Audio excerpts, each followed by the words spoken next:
Physical changes in height and weight occur at a comparatively slower rate in the preschool years than in infancy. Along with the physical changes are the improvements in motor development.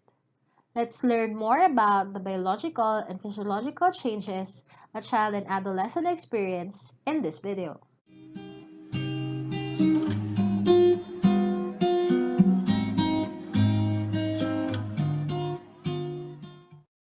The overall growth of an individual is clearly observed in height and weight measures. Factors affecting growth include 1. Your genetics, or the genes we get from our parents, nutrition, or from the food that we take, and physical and psychological disorders. Although genetic factors have a strong influence on someone's physical characteristics, nutrition and the physical and psychological disorders, and sometimes even climate, has an effect on one's development. Here are some milestones for physical and motor development observed through infancy. Usually, babies from birth to 6 months have a rapid height and weight gain. They also develop their strong reflexes and they start to produce random movements.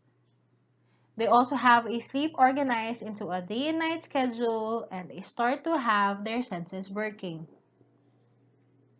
They also start to reach for objects by 4 to 6 months and they respond to both a specific stimulus and the environment. For infants at 6 to 12 months, they could now sit alone, they show refined grasping ability, and they bring objects to mouth. They also start crawling, pulling up, and walking with support. For toddlers 12 to 18 months, their height and weight gain is rapid but not as great as in first year. They could now walk alone and they build towers of 2 blocks. They could manipulate small objects with improved coordination and they begin to drink from a cup and use a spoon. For 18 to 24 months, they could now jump, run, and climb, manipulate small objects, helps dressing up and undressing themselves, and they could now make towers of 4 blocks. For toddlers of 24 to 36 months, you could now observe slower gains in height and weight than in toddlerhood, and the appetite usually increases. They now learn to run, jump, hop, throw, overhand, and catch. For early childhood, kids 3 to 4 years may no longer need daytime nap and they continue to run, jump, throw, and catch, but now with better coordination. They could also begin to gallop and to skip on one foot, and usually they start to ride their tricycles. For kids of 5 years of age, their bodies is streamlined and longer-legged with proportions similar to those of adults. Their gross motor skills also increase in speed and endurance, and skipping on both feet appears. Fine motor skills also increase, like tying their shoes, drawing more complex pictures, and writing their names. For kids in middle childhood, they have slow gains in height, and there is a gradual replacement of primary teeth by permanent. Their fine motor skills include now writing, which becomes smaller and more legible. Their drawings become more organized and detailed and start to include some depth. Gross motor skills can now include dressing and undressing alone, organized games with rough and tumble play becoming more common. For children 9 to 11 years, the girls' adolescent growth spurt begins. The gross motor skills are better coordinated, such as running, jumping, throwing, and catching, kicking, batting, and dribbling. Reaction time also improves, which contributes to motor skill development. And fine motor skills also have improvements. In early adolescence, which is the period of rapid skeletal and sexual maturation, adolescents experience preoccupation with body image. So for girls, they have a growth spurt beginning at 10 and a half years of age, and usually their first menstruation, or the menarche, occurs on average around 12 and a half years. Boys' adolescent growth spurt begins at around age of 12 and a half, where early maturation is positive for boys at this age. Now, pubic hair starts to develop, followed by the auxiliary hair, and for the boys, their voice begins to lower, and mustache hair may begin to grow.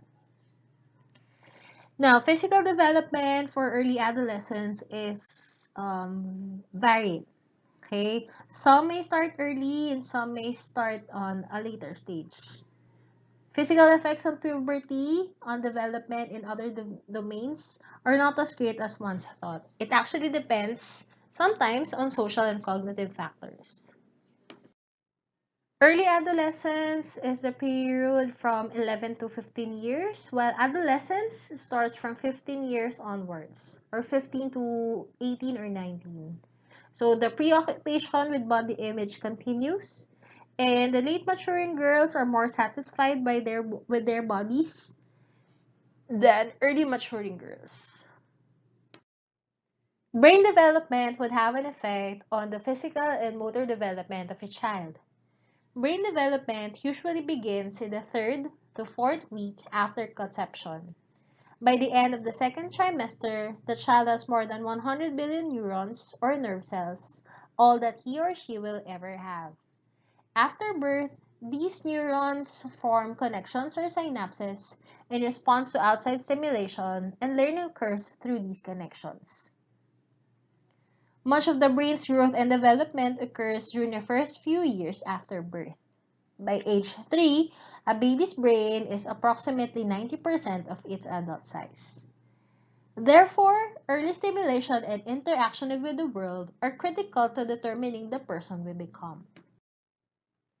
From more recent brain research, we know that there are windows of opportunity for acquiring specific kinds of skills and information. These windows of opportunity are times when a part of the brain can pick up and uses new material more easily than other times. Learning or acquiring information and skills and knowing how to use them occurs through a combination of things: your genetics, your interaction with and response from others, and environmental stimulation. Some experts believe that our new knowledge about critical learning periods has led to excessive concern, resulting in some cases in pushing young children too hard into learning situations. Overstimulation can be harmful, just as understimulation can, perhaps leading to burnout and emotional stress at a young age. The brain continues to develop throughout life to adapt to experience. Here are some things that children need in the first 3 years to achieve their highest potential. First is good maternal health during the prenatal period. Second is a feeling of safety. Next, the belief that their needs will be met. A feeling of importance to others. A balance of freedom and limits.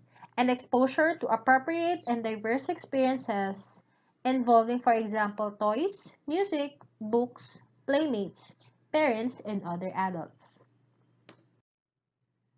Now let's go to some factors affecting development. Human development is affected by both genetic and environmental influences. First is the maternal nutrition or the nutrition that a pregnant mother has. Second is the child nutrition or the nutrition we provide once the baby is born. And next, we have the early sensory stimulation, wherein we expose a baby or a child to different activities, which triggers their senses to be activated. Meanwhile, here are some factors affecting growth. First, we have genetic history, which we actually inherit from our parents or from our ancestors. Next is the nutrition from the food that we eat, the medical conditions, exercise, sleep, and emotional well-being. Now, there are some children who experience exceptional development. These would include some physical disabilities or impairments that are temporary or permanent, such as paralysis, stiffness, or lack of motor coordination of bones, muscles, or joints.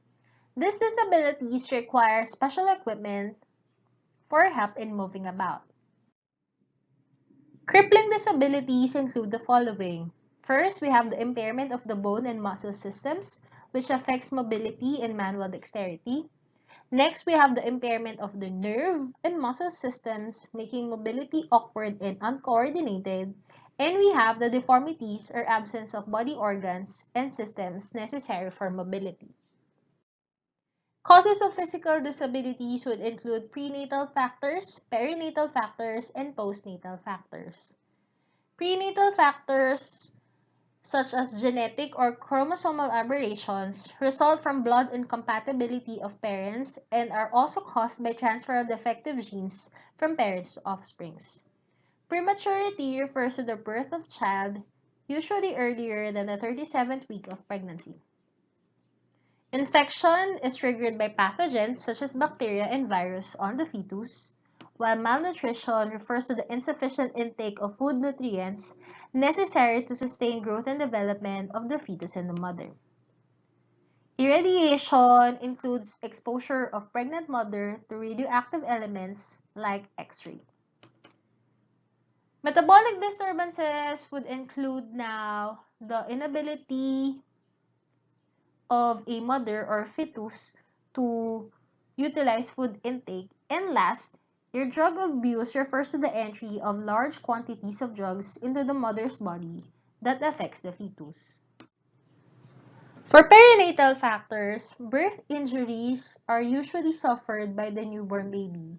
Difficult labor refers to the hard and prolonged labor before delivery interrupts oxygen intake of mother to fetus, while hemorrhage is a profuse bleeding of mother during birth. For postnatal factors, we have infections caused by illnesses like diphtheria, typhoid, meningitis, and others, tumor and abscess in the brain, fractures and dislocations, cerebrovascular injuries, post-seizure or post-surgical complications, and arthritis and rheumatism. Let's now go to sensory impairments. So first we have the visual impairments or the visual handicaps. Visually impaired refers to those who were previously labeled blind and partially sighted. Blindness refers to the inability of a person to see anything. So a visual impairment is a visual problem that needs a specific modification or adjustments, while those which are classified as partially sighted children are those with low vision.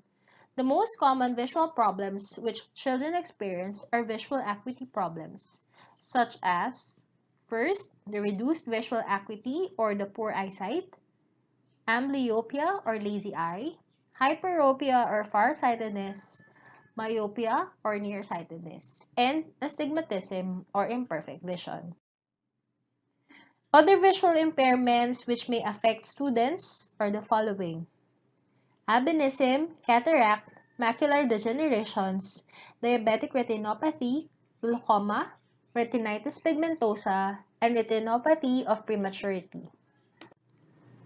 Ocular albinism is a genetic condition that primarily affects the eyes, and this condition reduces the coloring or pigmentation of the iris, which is the colored part of the eye. Meanwhile, a cataract is an opacification of the lens of the eye, which leads to a decrease in vision.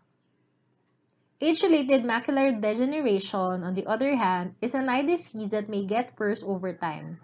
It's a leading cause of severe permanent vision loss in people over age 60. Diabetic retinopathy is actually a diabetes complication that affects the eyes. Glaucoma is caused by a damage in the optic nerve, which is responsible for our vision. Retinitis pigmentosa is another genetic disorder of the eye that causes loss of vision. Last, we have retinopathy, which is any damage to the retina of the eyes, and this may cause vision impairment. Another sensory impairment that we will be discussing is the hearing impairment, which is a generic term for hearing disability, which may either be mild or profound. Deaf individuals are those whose hearing disability precludes successful processing of linguistic information through hearing with or without a hearing aid. while those which are classified as hard of hearing are those who use hearing aid and therefore can have hearing adequate for the processing of linguistic information. Here are some causes of hearing impairments. Prenatal factors such as toxic conditions, viral diseases, and congenital defects. Perinatal factors such as injuries sustained during delivery, anoxia or lack of oxygen due to prolonged labor, heavy sedation due to overdose of anesthesia, and blockage of the infant's respiratory passage. For postnatal factors, these may include diseases and ailments such as external otitis, otitis media, and impacted or hardened cerumen. Accidents, trauma falls, head bumps, and overexposure to high-frequency sounds and loud explosions could also contribute to hearing impairments. Hearing impaired children could be classified according to different categories. According to age at onset of deafness, one may be congenitally deaf or born deaf, and one may be called adventitiously deaf or those born with normal hearing but became deaf due to accident or illness. One may also be called prelingually deaf if he is born deaf or lost hearing before language or speech development. Postlingually deaf are those who became deaf after speech or language development. Another classification would be according to place of impairment. A conductive hearing loss is impaired hearing due to interference in sound transmission to and through sense organ, in particular in the outer or middle ear. Sensory neural hearing loss is an impairment due to the abnormal inner ear or auditory nerve or both these two. And the mixed hearing loss is a combination of the conductive and sensory neural hearing loss. Last, we could have the classification according to the degree of hearing loss, such as light, mild, moderate, severe, or profound. Now, last, we have the learning disabilities, and these are broadly defined as a neurological disorder in which there is a significant discrepancy between children's achievements. These include now reading, spelling, written language, mathematics, and/or language skills. This is thought to be caused by a difficulty with the nervous system that affects receiving, processing, or communicating information. These learning disabilities would be the highlight of another video when we discuss cognitive development of children and adolescents. That would be all for physical and motor development of children and adolescents. We focused on the different milestones and some of the disabilities in the physical and motor aspect of development. Thank you for watching this video. I hope you learned something. Bye!